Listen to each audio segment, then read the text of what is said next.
Nagpapatuloy po tayo sa ating serye ng mga mensahe para sa Missions Month na ang ating tema ay Proclaiming Christ Among the Nations, Call to Magnify, Proclaiming Christ Among the Nations. At ang title po ng ating mensahe ngayong hapong ito ay Pagluluwalhati ng Pag-ibig ng Diyos para sa lahat ng tao. Babasahin po natin at aaralin ang Isaiah 42 verses 1 to 9. Mga kapatid, bago tayo tinawag na magmisyon sa iba, sapagkat lahat po tayo ay tinawag na maging misyonero, tayo ay ginawang misyon ng ating Panginoon. Siya ang orihinal na misyonero.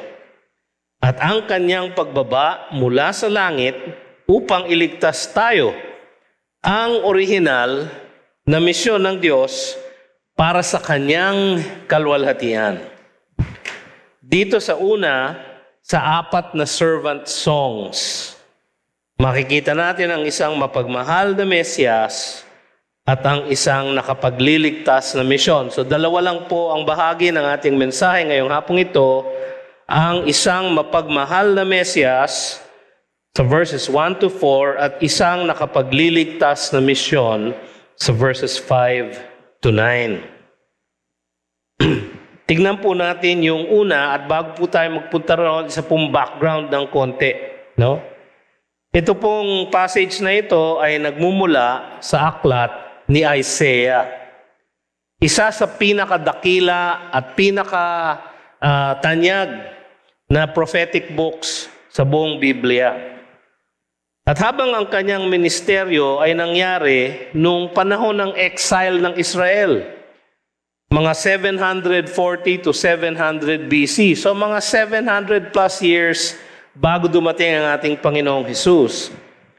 Ito ay, ang laman nito ay ang ay mga dakilang propesiya, mga dakilang hula na binigay ng Diyos sa Kanya, na nagmumula mula dun sa pinangakong pagbabalik ng Israel sa Jerusalem, na pinangako ng Diyos sa kanila. Kasi in-exile po sila. Ang pangako ng Diyos, babalik sila sa Israel.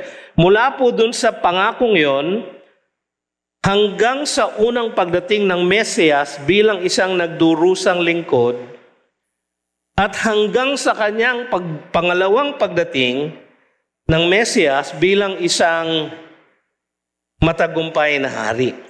So lahat po ng propesiya na yon, no, kasi sila po ay mapupunta sa exile, yung Southern Kingdom sa Babylon, yung Northern Kingdom sa Assyria, at matagal na panahon silang naka-exile, pero may pangako ang Diyos na babalik sila sapagkat kailangan bumalik ng Israel sa kanyang bayan sapagkat doon magmumula ang Mesiyas. So ipinangako din niya ang Mesiyas na darating para sa ating kaligtasan. Marami pong nalalaman dito sa mga propesiyang ito, katulad na sinabi ko kanina, isa ito sa 4 na servant songs, awit ng lingkod ng Diyos. At yung servant songs po na yon ay nagpapamalas ng plano ng Panginoong Diyos upang dalhin ang kaligtasan sa pamamagitan ng kanyang pangakong Mesiyas. So, Isaiah 42 po, verses 1 to 9, ang unang servant song. That's Isaiah 49, verses 1 to 13, Isaiah 50, verses 4 to 9. Tapos yung huling song po ay Isaiah 52:13 hanggang Isaiah 53:12. Bakit ko po sinasabi sa inyo ito? Para basahin niyo po. So, ulitin ko po. Isaiah 42, Isaiah 49, Isaiah 50, Isaiah 52 at 53. In fact, yung pong huling binanggit kong yun, naroon po ang isang napakapamilyar na mga talata sa atin patungkol sa ating Mesiyas. Isang pagtatapat na idideklara ng lahat ng kanyang ililigtas. Ang sabi doon sa Isaiah 53:4, "Surely He has borne our griefs and carried our sorrows, yet we esteemed Him stricken, smitten by God and afflicted. But He was pierced for our transgressions, He was crushed for our iniquities, upon Him was the chastisement that brought us peace, and with His wounds we are healed." Isang dakilang propesiya na nangyari sa buhay ng ating Panginoong Hesus at ngayon ay ating ipinagdiriwang tayo ng mga naligtas na niya dahil sa kanyang kagandahang loob. So, sa unang 4 na verses po, ang Panginoon ay mangungusap patungkol sa kanyang lingkod. Yung next 4 verses naman, verses 5 to 9, ang Panginoon ay mangungusap sa kanyang lingkod.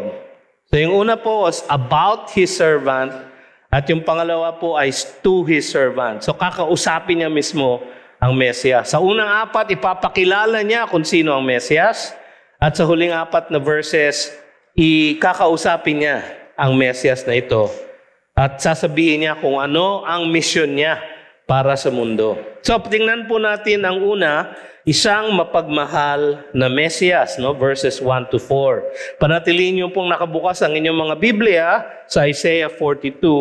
Babasahin po natin ulit isa-isa ang mga verses na ito. Makikita natin unang sa lahat ang kanyang piniling lingkod. God's chosen servant. Ang sabi doon, "Behold, my servant whom I uphold," verse 1, "my chosen in whom my soul delights. I have put my spirit upon him." Yung una pong salita, behold, ay isang utos para sa atin na bumabasa nito na tignan at pag-isipan, kilalanin ang piniling lingkod ng Diyos. Doon po sa naunang talata, titignan po nyo yung chapter 41, verse 29. No? Kung nakabukas po ang Biblia ninyo, makikita nyo kaagad yon.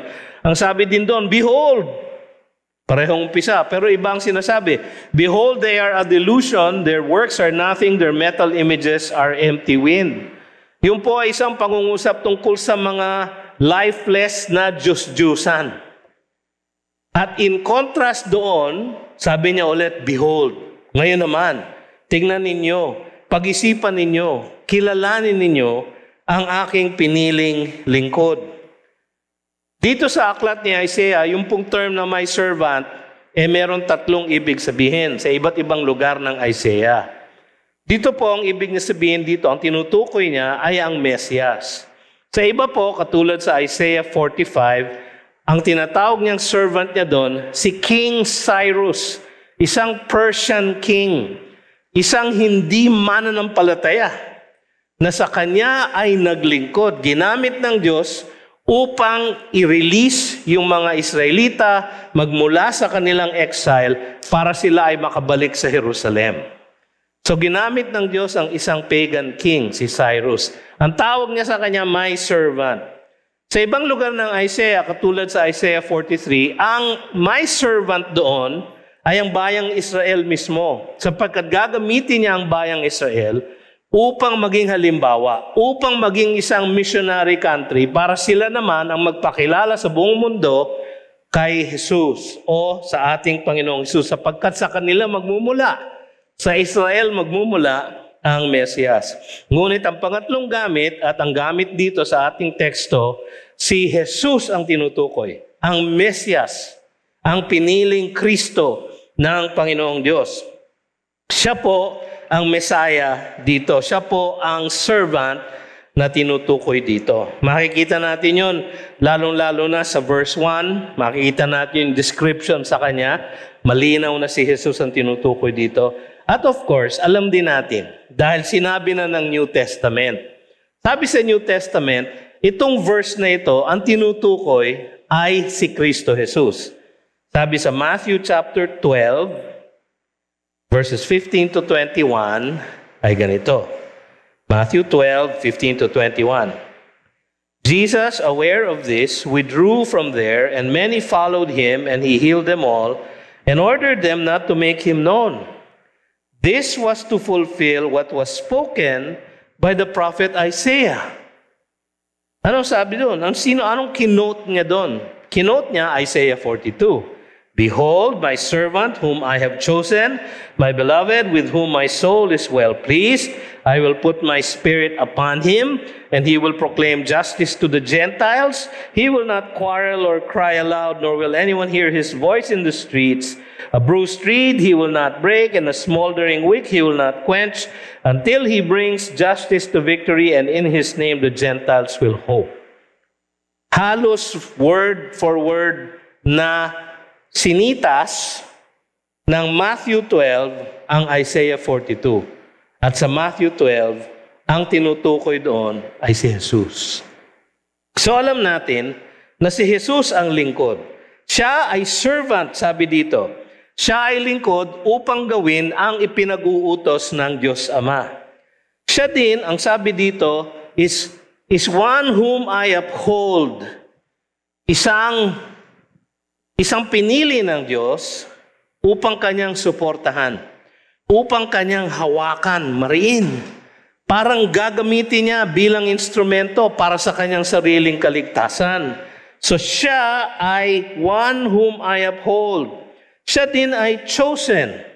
Sa King James Version, ang salin ay mine elect, aking pinili, aking Kristo. Siya ang anointed one. Siya ang pinili ng Diyos na merong mandato na gawin ang kanyang espesyal na misyon. Siya ay, sabi dito, one in whom my soul delights. Kinatutuwaan siya ng Diyos. Siya ay tuwan-tuwa sa kanyang piniling lingkod. Alam nyo, makikita din natin to na tumutukoy kay Kristo Jesus. Sa Matthew chapter 3 verse 17. Nung siya ay binabautismohan, naalala nyo? Nung siya ay binabautismohan, ang sabi doon, and behold, a voice from heaven said, "This is my beloved Son, with whom I am well pleased." So, doon sa kanyang pagbabautismo, si Jesus daw, ang kanyang anak, na kanyang minamahal, na kung sa kanino siya natutuwa, tuwan-tuwa po siya sapagkat si Jesus sinusunod lahat ang kagustuhan ng Ama. Sinabi din niya ito sa Matthew 17 verse 5. Pagkatapos ng kanyang transfiguration, nagpakita na siya ng tunay niyang kaluwalhatian. Doon sa Matthew 17 verse 5, ang sabi doon, a voice from the cloud said, "This is my beloved Son with whom I am well pleased. Listen to him." So mga kapatid, tiyak natin na talagang uniquely pinili ng Panginoong Diyos si Kristo Jesus upang maging lingkod na kanyang susuportahan. At dinagdagan pa niya. Sabi niya, I have put my spirit upon him. Ito ang nagpapatunay na si Jesus talaga ito. Sapagkat sa Isaiah 11 verses 1 and 2, ganitong sinasabi. Isaiah 11 verses 1 and 2. There shall come forth a shoot from the stump of Jesse. Sino yun? Stump of Jesse. Si Jesse ang tatay ni David. At si Jesus ay anak ni David. Sabi sa Matthew 1, galing siya sa linya ni David.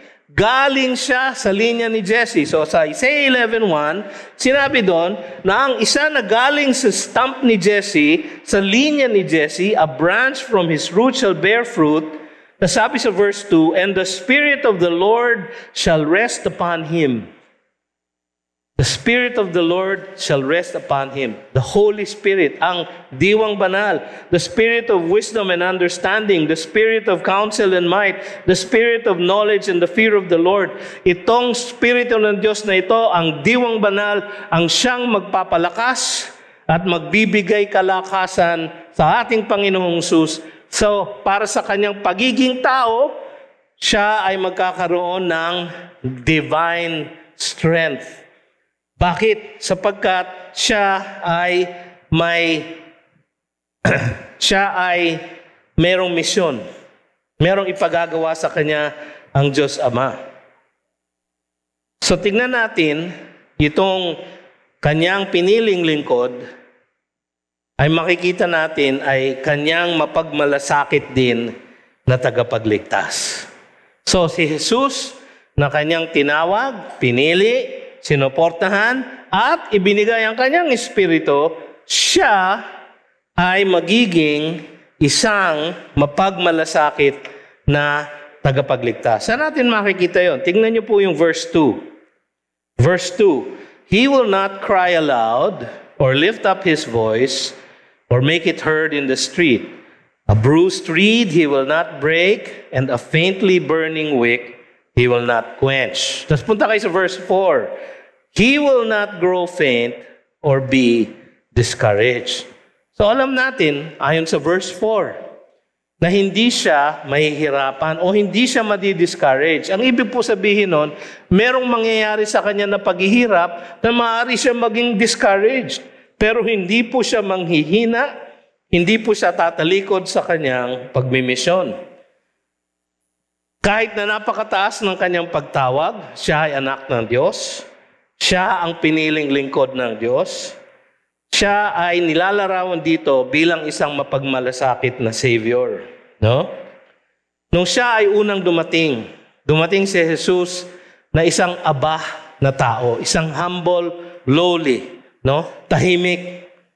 No? Hanggat maaari, hindi niya isinisigaw ang kanyang pagtuturo. Ang kanyang pagtuturo, binibigay niya sa kanyang mga disipulo, sa maliliit na grupo, sa loob ng mga bahay. Ang kanyang mga mirakulo nangyayari sa mga malalayong lugar, malayo sa syudad, malayo sa templo. Hindi niya pinangangalandakan yung kanyang ministeryo. Hindi niya itinataas ang kanyang sarili sapagkat yun ang description sa kanya sa verse 2. He will not cry aloud or lift up His voice. Isang humble po siya na lingkod. Tapos ang sabi dito, a bruised reed He will not break. No? Yung pong reed, parang stalk ng damo. Pag nakikita niyo sa mga marshes, sa mga swamp, meron pong tumutubong mga reeds. Yung reeds na yon, kuminsan ginagamit ng mga Israelita noon para sa mga instrumento nila. Hanggang ngayon po, no, ang clarinet halimbawa, ay para ninyo matugtog yon, meron po siyang reed doon sa mouthpiece. Kailangan yung humipan through the reed para mapatugtog ang clarinet. No? Ganon din po ang mga instrumentong ginagamit noon sa Israel. At ang primary na ginagamit nila ay yung reed. Pag nabali po yung reed, wala na pong gamit yun. Tinatapon na lang. Pero dito, ang description ng lingkod ng Panginoon ay siya na hindi niya itinatapon yung mga lubhang parang bali na ang buhay. Yung mga buhay na bali na dahil sa bigat ng kasalanan. Hindi niya dinidiscard yung mga tao na walang abilidad o kulang ang abilidad. Hinahanap pa nga niya yung mga nanghihina ang loob. A bruised reed He will not break. Yung mga taong akala nila hindi na sila maaaring gamitin ng Panginoon. Hindi na sila maaaring maligtas ng Panginoon. Siya ang kanilang hinanap. Ang sabi niya, nung siya'y unang dumating, I did not come to the righteous, but to save sinners. So ang hinahanap po niya, precisely, ay yung mga taong lubhang nabibigatan na sa kanilang kasalanan. Yung mga talagang parang wala ng pag-asa. A bruised reed He will not break. Ang sabi din dito, a faintly burning wick He will not quench. Isang larawan, alam niyo yung faintly burning wick, yung mitsa ng kandila. Di ba, pag presko yung kandila, mahaba pa yung mitsa. No? Pag sinindihan niyo po yun, tinutunaw niya yung wax around it at patuloy siyang nagiging maningas habang mahaba yung mitsa. Pero pagka umiiksi na po yung mitsa, dahil ibig sabihin, bad quality yung candle, no? Pagka umiiksi na po yung mitsa, lumiliit na yung flame. Ang ginagamit ng iba, papatayin na lang nila yung wick, yung mitsa, at kukuha ng ibang kandila. Ang ating pong Panginoon, hindi ganon. Yung mga taong parang nasa dulo na ng kanilang buhay, wala na silang mabalingan. Yung mga taong wala ng resources ng sarili nila upang maglingkod sa Diyos o tumawag sa Panginoon. Yung mga taong parang malayo sa kanyang kagandahang loob. Yung mga taong malayo sa kanyang kaligtasan. Yun ang dinidescribe dito. A faintly burning wick. Wala nang ningas. Wala nang gamit. No? O isang Kristiyano kaya na nanghina na dahil sa mga pagsubok na nangyari sa kanyang buhay. Hindi susukuan ng Panginoon yung mga ganon. Bagkus siya ay lalo pang susuporta sa kanya. Lalo pa siyang maghahanap sa kanila. Kaya ang sabi niya sa Matthew 5, Blessed are the poor in spirit, yung pong salitang poor, beggarly poor, yung parang pulubi na walang-wala. Wala siyang ibang pag-asa, kundi humingi ng grasya. Ngayon po, dinidescribe dito ng ating lingkod, ang lingkod ng Diyos, ang Mesias. Siya ay magiging compassionate Savior, isang mapagmalasakit na tagapagligtas. Yun din ang pagtawag niya sa atin. Sa ating pong paghayo sa pagmimisyon, mga kapatid, bakit po kayo kinakausap? Sabihin niyo siguro, hindi naman po ako misyonero, pastor. Ay, mali po kayo. No? Kung kayo po ay niligtas ng Panginoon, at kayo po ay nakaranas ng kanyang kagandahang loob sa kanyang kaligtasan, kayo po ay misyonero. No? Kaya nga sabi niya sa Acts 1:8, and you shall be my witnesses. Sino po yung you? Plural po yun. Lahat po tayo yun. So nung sinabi niya, but go and make disciples of all the nations, sino ang kausap niya? Tayong lahat. So mga kapatid, mga misyonero tayong lahat. Bilang mga misyonero, dapat gayahin natin ang pagiging mapagmalasakit ng ating Panginoon. Hindi natin dapat inatataas ang ating sarili, kundi ang ating Panginoon. Sabi nga ni Pablo sa 1 Corinthians chapter 2, verses 1 to 5, ay ganito. And I, when I came to you, brothers, did not come proclaiming to you the testimony of God with lofty speech or wisdom. For I decided to know nothing among you except Jesus Christ and Him crucified. Napakahirap nung panahon ni Pablo na i-preach ang isang tagapagligtas na pinako sa krus. Sapagkat ang pinapako sa krus, mga kriminal. Pero ang sabi niya, hindi, I have decided to know nothing among you except Jesus Christ and Him crucified. And I was with you in weakness and in fear and much trembling, and my speech and my message were not in plausible words of wisdom, but in demonstration of the Spirit and of power, so that your faith might not rest in the wisdom of men, but in the power of God. Sa ating pagmimisyon, mga kapatid, pagbabahagi ng mabuting balita ng kaligtasan sa lahat ng ating mga kasama sa buhay, kasambahay, kapitbahay, kaklase, kaopisina, sa ating pagmimisyon sa kanila, tandaan natin, ang lingkod ng Diyos, ang ating Mesias, ay isang mapagmalasakit na tagapagligtas. Dapat ganun din tayo. Dapat ganun din tayo. Kaya nga ang ating Panginoon, nung nanawagan siya, di ba, sa Matthew 11:28. Ang sabi ng ating Panginoon, come to me, all you who labor and are heavy laden, and I will give you rest. Take my yoke upon you, and learn from me. For I am gentle and lowly in heart, and you will find rest for your souls. For my yoke is easy, and my burden is light. Isang mapagmalasakit na tagapagligtas. Kaya makikita natin sunod ang kanyang malinaw na komisyon. Meron siyang isang malinaw na komisyon. Meron ako mga hindi binasa kanina kung napansin nyo. No? Nag-skip ako. Sinadya ko po yun kasi pinagbuklod ko siya sa isang point. Ito po ang kanyang komisyon. Ito po ang kanyang misyon. He will bring forth justice to the nation, sabi sa verse 1. He will faithfully bring forth justice, sabi sa verse 3. Till He has established justice in the earth and the coastlands wait for His law, sabi sa verse 4. Ang iniutos sa Kanya ng dakilang Diyos ay to bring forth justice. Yun po ang kanyang misyon. Binanggit 3 beses sa 3 verses. So, ibig sabihin, importante. Ito rin ang misyon mismo na ibinigay sa lingkod ng Diyos. Ang salitang ito, ang ibig sabihin, ay ang pronouncement ng verdict o execution ng demands ng batas. Justice. Naintindihan nyo yun, di ba? To apply justice. Ibig sabihin, to apply the law. The rule of law. Yun ang justice. Yun ang ibig sabihin dito. Sa kanyang normal na ibig sabihin, ang konteksto ng passage na ito, ang ibig sabihin na ito ay isang araw, one day in the future, ang Messiah ay darating upang i-execute ang tamang demands of the law. At kanyang ipangangasiwa kung ano ang tama, kung ano ang just sa mata ng Diyos at sa mata ng lahat ng tao. Ngayon, sinusubok gawin yun ng lahat ng pamahalaan. Pero hindi nila magawang mabuti, di ba? Marami pa ring injustice sa ating mundo.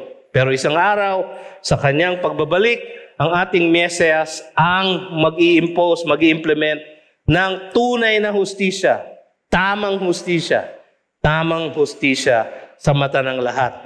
Pero merong isang mas malalim na meaning ito, no? Sapagkat, kaya mahirap i-implement ang justice dahil ang puso ng tao ay hindi tama. No? Kaya mahirap eh. Kasi merong babali ng batas. So kailangan masolusyonan muna ang puso ng tao. So sa kanyang unang pagdating, ang ating Panginoon, ang paraan kung paano niya inilapat ang hustisya ng Diyos ay sinatisfy muna niya ang hustisya ng Diyos.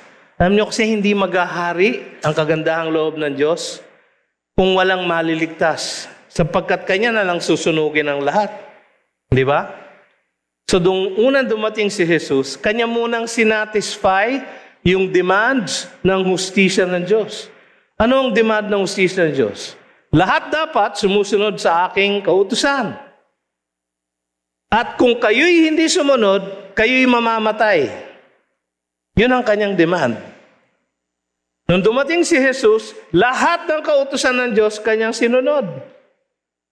At yung mga kasalanan ng mga hindi makasunod, kanyang pinagbayaran sa krus. Ganon niya sinatisfy ang justice. So sa kanyang unang pagdating, bilang isang mapagmalasakit na tagapagligtas, sinatisfy niya ang justice ng Diyos. Sabi sa Romans chapter 3, verses 21 to 26 ay ganito.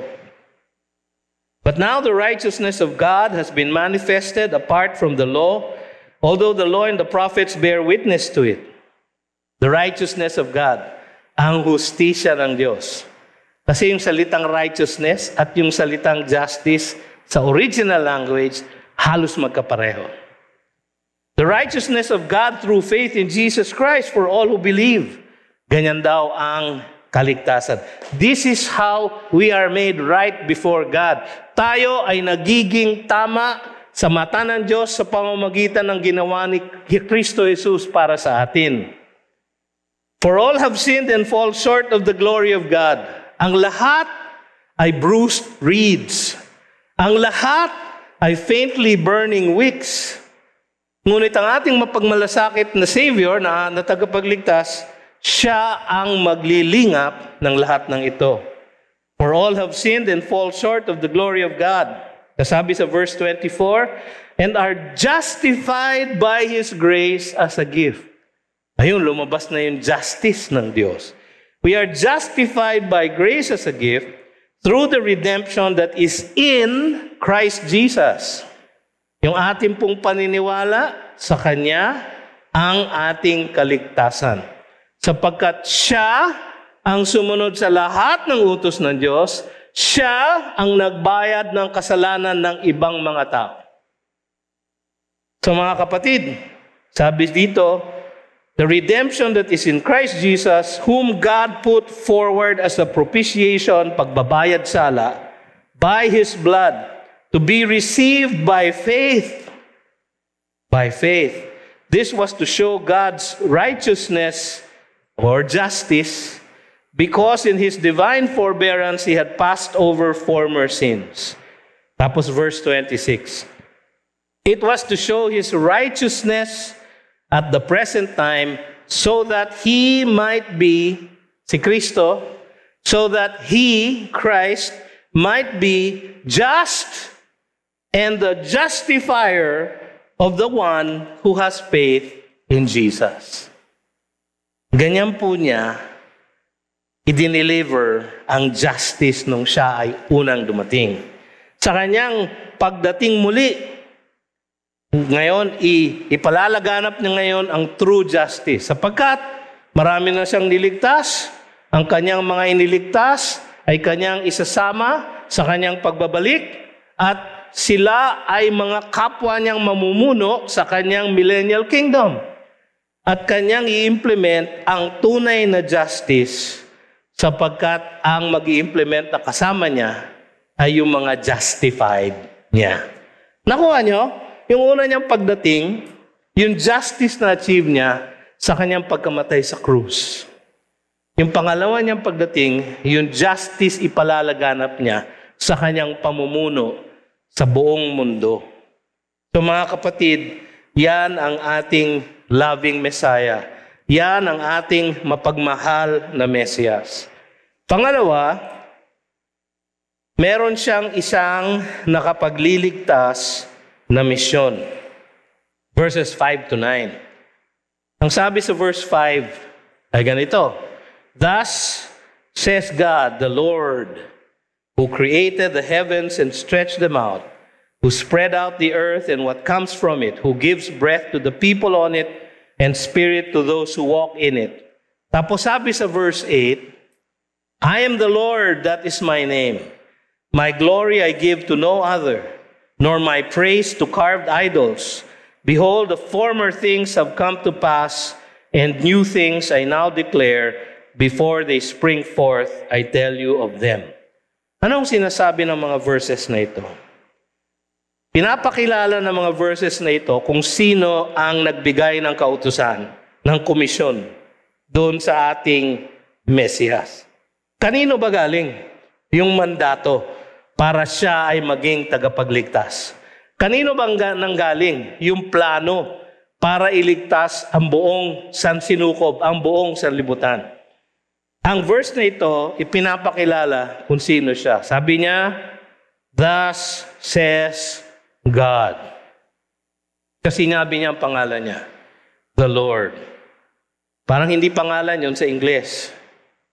Pero sa original na language, yung pong the Lord ay Yahweh. "Thus says God, Yahweh," sabi niya. Sabi niya sa verse 8, "I am Yahweh, I am the Lord, that is my name." Naalala niyo sa Exodus 3, nung tinawag niya si Moses sa isang kuweba sa Mount Horeb, at merong isang burning bush na hindi nagniningas kahit na umaapoy. Tinanong ni Moses, "Anong sasabihin ko sa mga Israelita kung sino nagpadala sa akin?" Sabi niya, "Sabihin mo, ang nagpadala sa iyo ay si I am that I am." Si Yahweh. Sa ibang salin, Jehovah. Si Yahweh ang nangungusap dito, ang kausap niya ay ang Mesiyas. So siya ang nangungusap. Siya ang source ng lahat ng buhay, sabi dito. At siya ang namumuno sa lahat ng mga bansa. Sabi yun sa Acts 17. Sabi ni Pablo sa mga taga-Athens. Sabi niya, "The God who made the world and everything in it, being Lord of heaven and earth, does not live in temples made by man, nor is he served by human hands, as though he needed anything, since he himself gives to all mankind life and breath and everything." Lahat ng ating tinatangkilik ay nagmumula sa Diyos.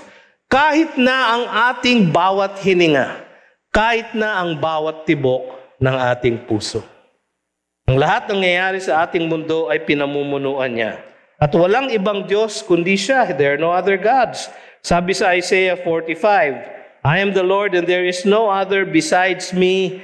There is no God." Yun ang sinasabi niya sa verse 8.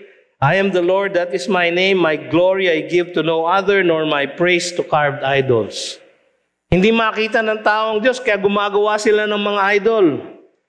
No? Sinisipin nyo, "Pastor, sa ating church naman, wala naman tayong idols."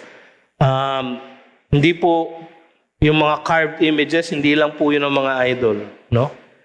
Kung minsan ang idol nyo po ang cellphone nyo. Mga kabataan, ano ang palagi nyo tinititigan buong maghapon? Ang cellphone. Hindi na kayo nakakapag-quiet time. Bakit? Nakatitig sa cellphone. Hindi na kayo nakakabasa ng Biblia. Hindi, may Biblia ako sa cellphone ko. Pero hindi yun ang binabasa mo. No? Nakatitig sa cellphone. Ano ang Diyos-Diyusan sa'yo? Yung cellphone mo. Kuminsan ang ating kayamanan. Kuminsan ang ating partner sa buhay. Nagiging idol. Mga kapatid, ang idols po ay wala, non-existent. Iisa lamang po ang Diyos. At siya, ang kanyang makapangyarihang otoridad, ang garantihan natin na yung misyon na ibinigay niya sa kanyang Mesiyas, sa kanyang piniling lingkod, yung misyon na iyon ay kanyang magagawa. Sapagkat nagmumula sa isang makapangyarihan na Diyos na soberenya sa lahat. Yan ang ating tagalikha. Siya ang ating Diyos. At kahit na siya ay makapangyarihan sa lahat, at kaya niya siguro gumawa ng isang bagong earth, isang bagong race of people na hindi kasing tigas ng ulo natin. Kahit kaya niyang gawin yon, naging concern ng puso niya ang ating kaligtasan. Yung po ang huling punto. Iniukol niya para sa kaligtasan ng sangnilikha. Iniukol niya ang misyon na ibinigay niya sa Mesiyas para sa kaligtasan ng buong sangnilikha. Hindi lang sanlibutan tayo, kundi sangnilikha. I-redeem niya ang kanyang buong creation. Yung curse na ibinigay niya pagkatapos magkasala ang tao, buburahin niya. Pero para niya magawa yon, anong demand ng kanyang justice?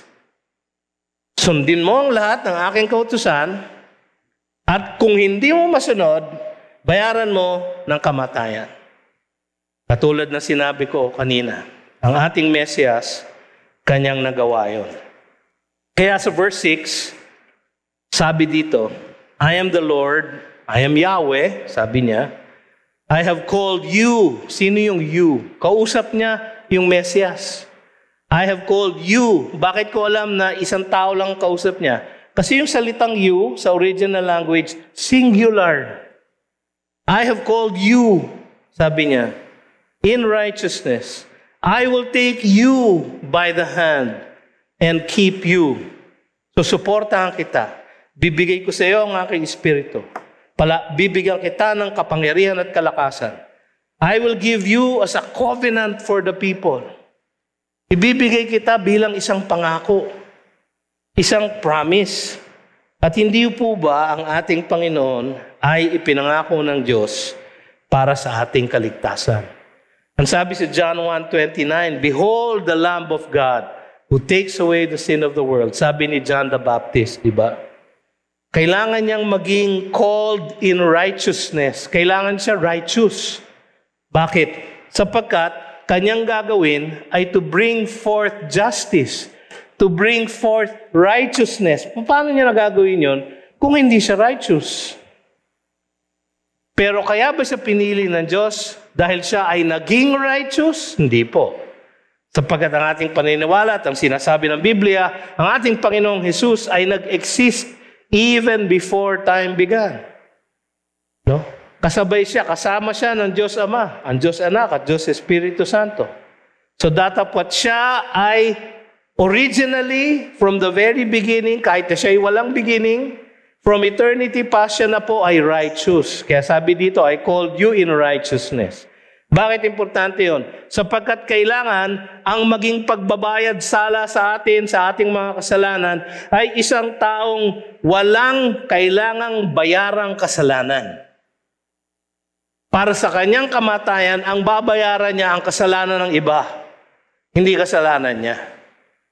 Kaya dapat walang kasalanan ng ating Panginoon. At yun naman na sinabi sa Hebrews 4:15, For we do not have a high priest who is unable to sympathize with our weaknesses, but one who in every respect has been tempted as we are, yet without sin. At dahil dito, siya ay maaaring maging perfecter nating lahat. For by a single offering, sabi sa Hebrews 10:14, He has perfected for all time those who are being sanctified. So, paano niya gagawin yon kung hindi siya righteous? Kaya mga kapatid, isang kordero ng Diyos na walang bahid ng kasalanan ang inialay ng Diyos para sa pagbabayad ng ating mga kasalanan. Yan po ang kanyang misyon. Yan ang kanyang nakapagliligtas na misyon. Binigay siya bilang pangako sa mga tao. At hindi po ba si Jesus ang pangakong kaligtasan? Ipinangako magmula pa kay Abraham. Naalala nyo, Genesis 12. Ang sabi niya, I will give you land, I will give you descendants, and sabi niya, through you, I will bless all of the nations. Later on, sa Genesis 17, sabi ng Diyos kay Abraham, through your offspring, singular.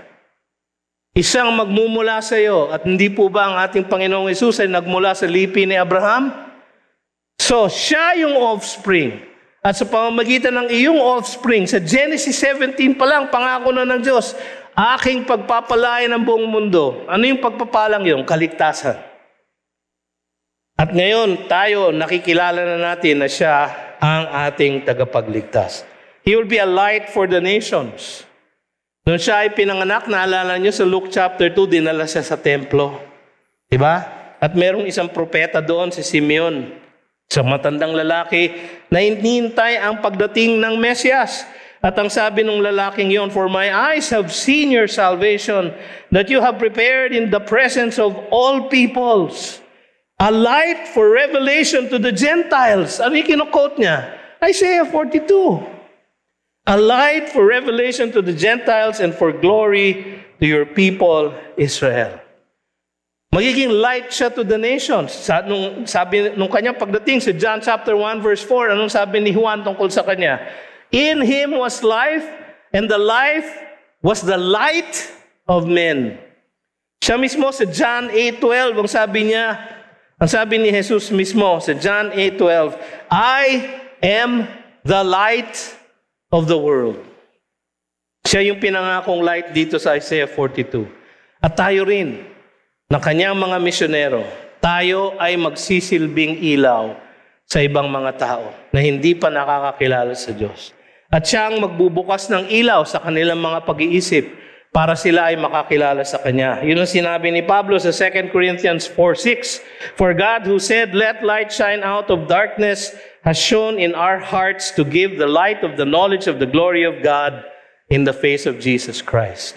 Sino ba ang nagbibigay linaw sa ating pag-iisip? Paano ba tayo nakakilala sa Diyos?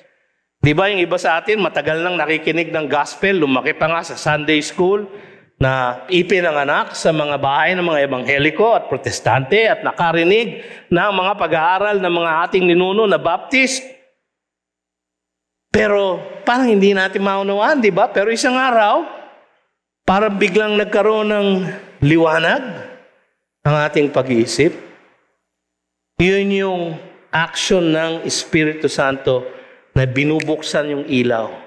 Sapagkat tayo nasa kadiliman, sabi sa 2 Corinthians 4:4, the prince of the power of the air, siya ang nagpapadilim sa ating isipan. Siya ay naglagay sa atin sa tanikala para hindi natin makita ang liwanag ng gospel.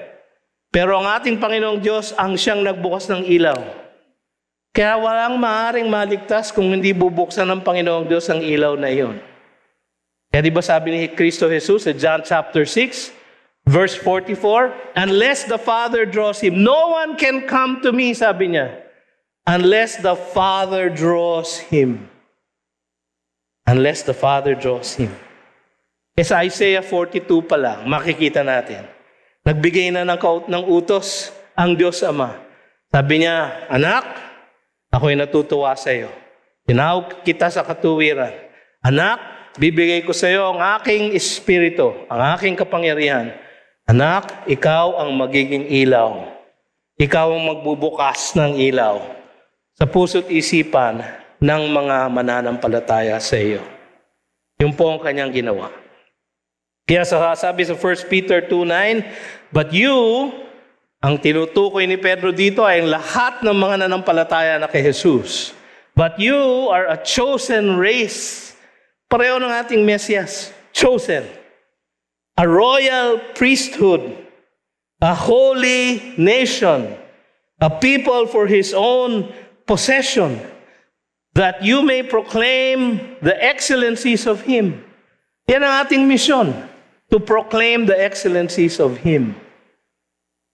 To proclaim the excellencies of Him who called you out of darkness into His marvelous light. Yan po ang kaligtasan, yan po ang heart ng misyon. Marami tayong pwedeng gawin sa pagmimisyon. Yung iba nagre-rescue ng mga na-enslave sa human trafficking. Yung iba nagbibigay ng tulong sa mga lubhang nahihirapan dahil sa ekonomiya. Yung iba ay pinapalaya sa mga piitan, yung mga unjust na napipiit. Maganda po lahat yun. At nakatutuwa. At marami tayong missionary organization na ganyan ang ginagawa na ating sinusuportahan. Pero mga kapatid, ang heart ng pagmimisyon ay ang pangangaral ng person and work of Jesus Christ. Kung sino siya at kung ano ang kanyang ginawa para sa atin. Siya ay isang mapagmahal na Mesiyas. Siya ay pinadala upang gumawa ng nakapagliligtas na misyon. Yan ang ating kailangan ipangaral. So mga kapatid, nahaharap tayo sa mahihirap na hamon ngayon. Di lamang mula sa oposisyon sa ating pananampalataya. Marami pong nag-o-oppose sa ating pananampalataya. Hindi na po uso ngayon ang maging Kristiyano. In fact, kapag tayo ay nangusap patungkol sa mga issue ng ating lipunan ngayon at magsabi ng masasakit na salita na nasa Biblia naman, tatawagin tayong extremist. Tatawagin tayo na kayo ang masama, kayo ang walang pag-ibig. Ganyan na po ngayon. Ang dating mabuti ay tinatawag ng masama. So, magwawagi pa ba ang misyon ng ating piniling Mesiyas? Kung minsan, ang panghihina ay nagmumula sa sariling iglesia natin. Hindi lamang dito sa GCF, pero maraming mga iglesia, maraming mga Kristiyano ang nagwe-waver na. Sila ay hindi na naniniwala. Sabi nila, out of date na ang Biblia. Sabi nila, kailangan i-update ang mensahe ng gospel. Mga kapatid, ang ating pong mga methods ay kailangan nating i-update. Pero ang mensahe, hindi natin ever babaguhin. Ano ang mensahe? Ang kaligtasan ay hindi dahil sa ating nagawa o ating mga gawa, kundi dahil sa mga gawa ni Kristo Jesus. Anong ginawa niya para sa atin? Siya ay namuhay ng walang kasalanan upang siya ay mamatay para sa ating mga kasalanan. Yan ang kanyang ginawa. Kung ating pananampalatayanan ang kanyang ginawa sa atin, tayo ay maliligtas. Pero mga kapatid, magwawagi kaya ang ating misyon? Ang pag-ibig ng Diyos sa lahat ay niluluwalhati ng misyon ng kanyang piniling lingkod. Ang ginawa ni Kristo Jesus, ang kanyang success sa kanyang unang pagdating, ang magbibigay ng papuri sa Diyos. At dahil ang Diyos ang pinagmulan ng original na mission, ang misyon na yan ay magwawagi. Ito ay tinitiyak ng kanyang dakilang kapangyarihan. So mga kapatid, tinawag tayo bilang mga misyonero. Tayo ba ay magwawagi? Ang kanyang gospel ay magwawagi. Dahil ang gospel is the power of God unto salvation. Huwag nating ipanghihina ang pagpuproklama ng gospel na yan. I-proclaim natin sa ating mga buhay, i-proclaim natin sa ating mga bibig na si Kristo Jesus ginawa na ang kailangan gawin upang tayo maligtas. At ang ating kailangan lang gawin ay manampalataya sa Kanya. Tayo manalangin. Panginoon, marami pong salamat sa inyong mensahe sa amin sa hapong ito. Nawa ito ay tumimo sa aming mga puso't isipan at maipamuhay namin, O Diyos, sa aming pang-araw-araw na buhay. Sa aming pagpunta sa aming tahanan, sa aming eskwelahan, sa aming opisina, sa aming kapitbahayan. Panginoon, kami ay iyong mga misyonero.